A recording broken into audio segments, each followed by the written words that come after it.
Entonces abrimos los dedos, cogemos entre los dedos y esto hace que no cree un espacio y por lo tanto la pelota le daremos mejor y más fuerte.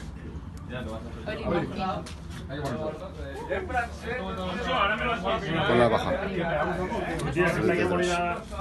Ahora tenemos entre los dedos.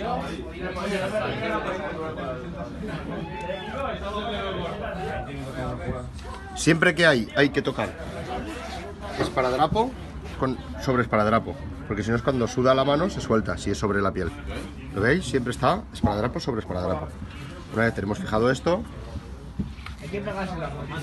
vamos a fijar la plantilla por abajo, con una así y otra que, como hemos comentado, siempre sobre esparadrapo, sería suficiente, ¿vale? Este lado no es preciso, pero si queremos también podemos. Por detrás.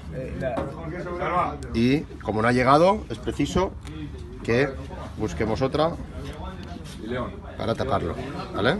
Ya tendríamos la palma fijada. Y ahora los dedos es cubrir falange por falange. Abrimos los dedos, abren los dedos. Por cada dedo, 3 tiras. El tío otra vez, ¿dónde está? A ver.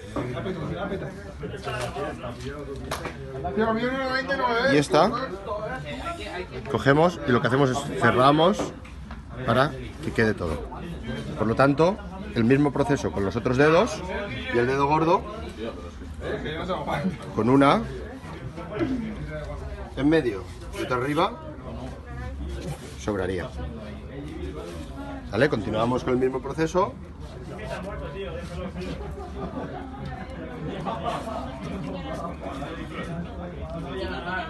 ¿Veis cómo quedáis? Los 3. Imprescindible. Puedo poner tiras más finitas o más gordas.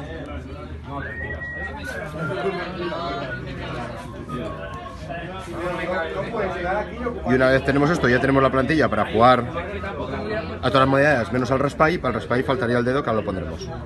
Faltarían estos 2 dedos, ¿vale?